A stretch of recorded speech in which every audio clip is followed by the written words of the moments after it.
இந்த டப்பா யாரோடது? இதுக்குள்ள என்ன இருக்கு? அது அவசரமா தேவைப்படும் போது பயன்படுத்துறதுக்கு. அதுக்குள்ள என்ன இருக்கு? ஏதாவது இயற்கை சீற்றம் வரும்போது நமக்கு சாப்பாடு கிடைக்காம போறதுக்கு வாய்ப்பு இருக்கு. இதுல டார்ச், சமையல் பொருட்கள்லாம் இருக்கு. முக்கியமான டப்பாவா இருந்தா எதுக்கு இப்படி வச்சிருக்க? பத்திரமா வைக்கலாம்ல. டார்ச் லைட் இருக்கு, மொபைல் ரேடியோ இருக்கு, குடிக்க தண்ணி இருக்கு. அடடா, இதுக்குள்ள எக்ஸ்பயர் ஆன பொருட்களும் நிறைய வச்சிருக்கியே. ஆமா ஹாரி, அது முன்னாடியே தயாரிச்ச டப்பா, அதனால எக்ஸ்பைரி ஆகிருக்கும். மாத்தி வைக்க கூடாது. அப்பா இந்த டார்ச் லைட் வேலை செய்ய மாட்டேங்குது. ஆனா அதுக்குள்ள தானே பேட்டரி போட்டு வச்சிருந்தேன். பேட்டரிய உள்ளே வச்சதாலதான் லீக் ஆயிருக்கு. இனிமே இதை யூஸ் பண்ணவே முடியாது. ஓ அப்பா, அப்படின்னா பேட்டரி கூட எக்ஸ்பைரி ஆகுமா? என்ன மிச்சி இது? உள்ள கேண்டில் வச்சிருக்கேன், ஆனா அதை பத்த வைக்க ஒரு மேட்ச் பாக்ஸ் கூட இல்ல. இப்ப இதை எப்படி பத்த வைக்கிறது சொல்லு. கேக்குறாருல. 2 கல்ல ஒண்ணா உரசி பத்த வைக்கலாமே. மிச்சி விளையாடாத. சரி சரி, சிலது தானே நான் மறந்தேன். அதுக்காக கேள்வி மேல கேள்வி கேட்கணுமா? தேவையானது வாங்கி வச்சா போச்சு. சரி, இதுல இருக்கிற சாப்பாடை முதல்ல சாப்பிட்டுருவோம். இல்ல, நாம பயிற்சி எடுப்போம். எனக்கு பயிற்சியா? ஒரு அவசர நிலையை உருவாக்கி அப்ப நாம எப்படி செயல்படுறோங்கிறத பாப்போம். ஒண்ணும் புரியலையே. கொஞ்சம் புரியுற மாதிரி சொன்னா நல்லா இருக்கும். எல்லாத்தையும் உனக்கு புரிய வைக்கிறதுக்கு என்கிட்ட நேரம் இல்ல. நல்ல ஐடியா ஹாரி. நம்ம முன்னாடியே பயிற்சி எடுத்துக்கிட்டோம்னா அந்த மாதிரி ஏதாவது வரும்போது ரொம்ப யூஸ்ஃபுல்லா இருக்கும். ஏன்னா எப்ப வேணாலும் எது வேணாலும் நடக்கலாம். ஆமா, சரியா சொன்ன. நோஹரா குடும்பத்தை சேர்ந்தவங்க எல்லாரும் ஒரே இடத்துல வந்து நில்லுங்க, சீக்கிரம். நான் வந்துட்டேன்.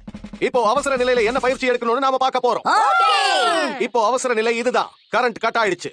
சமைக்க கேஸ் இல்ல, வீட்ல தண்ணியும் வரல. ஆனா நமக்கு பசிக்கும், எப்படியாவது ஏதாவது சாப்பிட்டே ஆகணும், அப்பதான் உயிர் வாழ முடியும். எல்லாருக்கும் புரிஞ்சுதா?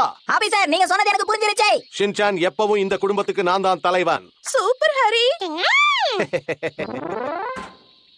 என்னப்பா, கேம்ப் போட போறீங்களா? என்ன ஹாரி, நீங்களே சமைக்க போறீங்களா? அவசர நிலை வரும்போது இந்த மாதிரி கேம்ப் எல்லாம் போடக்கூடாதுன்னு யாராவது சொல்லிருக்காங்களா? என்ன சொல்றீங்க? சில நேரத்துல அப்பா கூட புத்திசாலித்தனமா யோசிக்கிறார்ல. ஷின்சான், உங்க அப்பா கூட கொஞ்சம் அறிவா நடந்துக்கிறாரு. என்ன பண்ணாலும் என்ன குறை சொல்லிக்கிட்டே இருங்க. இந்த விளக்கு இருட்டுல இருந்து எப்படி காப்பாத்துதோ, இந்த குடும்பத்தை அதே மாதிரி பிரச்சனையில இருந்து நான் காப்பாத்துவேன். ஆஹா, இதோட மேண்டல் உடைஞ்சு போயிருக்கே. சரி, இதுல இன்னொன்னு இருக்கான்னு பாப்போம். ஆஹா, ஒண்ணுதான் இருக்கும். என்ன இது? கெரோசினும் காலி ஆயிடுச்சு. இப்ப ஸ்டவ் எப்படி யூஸ் பண்றது? அப்பா பழையபடி மாறிட்டாருன்னு நினைக்கிறேன். அதேதான். இங்க பாருங்க, இந்த மாதிரி அவசர நிலையில நீங்க இப்படி சாதாரணமா இருக்க கூடாது. சாப்பிட சாப்பாடு இல்லனாலும் தண்ணி குடிச்சு உயிர் வாழ நாம பழகிக்கணும். அதனால மினரல் வாட்டர் ரொம்ப முக்கியமானது. இதை யாரும் வேஸ்ட் பண்ண கூடாது. சரி விடுங்க, நான் வேணா ஃப்ரிட்ஜ்ல இருக்கிற ஜூஸை கொண்டு வந்து குடிச்சிக்கிறேன்ப்பா. ஃப்ரிட்ஜை திறக்க உனக்கு அனுமதி கிடையாது. கரண்ட் இல்லங்கிறதுனால ஃப்ரிட்ஜ் அடிக்கடி திறக்க கூடாது. அப்படி திறந்து மூடணும்னா அது சூடாயிடும். அப்பா, அப்படின்னா நான் என்னோட பென்குயின் விளையாட்டை விளையாட முடியாதா? அப்படி விளையாட கூடாதுன்னு எத்தனை தடவை சொல்லிருக்கேன். ஆஹா, முக்கியமான வேலையை மறந்துட்டேனே. எங்கேயும் போக கூடாது. வீட்டுக்குள்ளதான் தேவையானது எதுவும் இல்லையே. என்ன சொல்றீங்க? அதான் எல்லாம் இருக்கே. மறந்துட்டியா மிட்சி? வீட்ல தண்ணி வராது.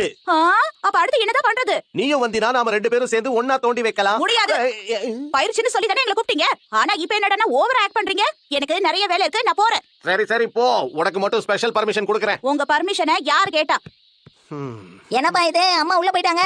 நான் சொன்ன பேச்ச அவ எப்ப கேட்டிருக்கா? ஏசி போடலாமாமா? கரண்ட் இல்லாதப்ப ஏசி எப்படி வேலை செய்யும்? அப்ப ஃபேனாவது போடுங்களேன். அதுக்கும் கரண்ட் தேவை ஷின்சான். இந்த ஃபேன் நல்லா இருக்கு. போய் குளிச்சிட்டு வா, நல்லா ஃப்ரெஷ்ஷா இருக்கும். ஆனா தண்ணி இல்லையே.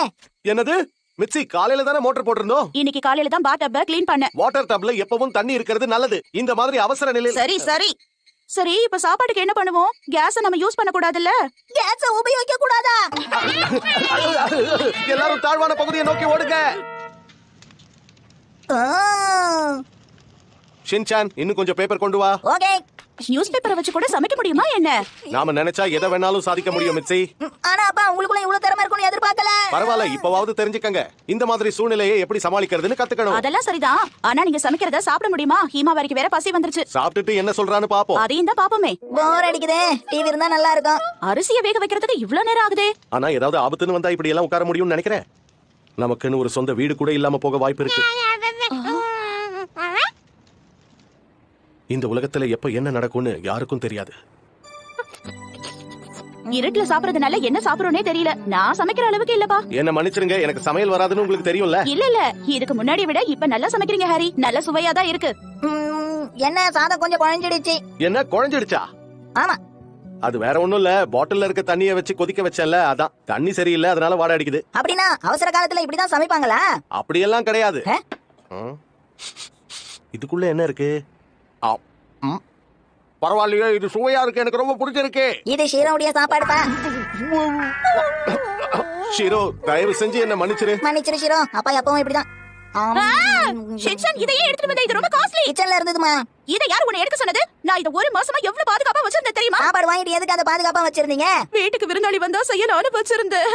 குடு குடு குடு, நானும் சாப்பிடுறேன். அப்படின்னா நானும் இதை சாப்பிடுறேன். எனக்கும் கொடுங்க. இது நல்லா இருக்கு.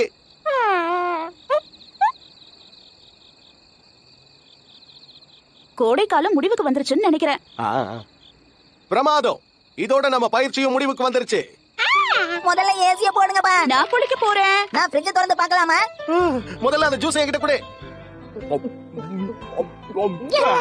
இப்பதான் ஃப்ரெஷ்ஷா இருக்கு. நாம எல்லாரும் இப்படி ஒண்ணா இருக்கிறது எவ்வளவு சந்தோஷமா இருக்கு தெரியுமா? உனக்கும் சந்தோஷம் தானே ஹிமாவாரி?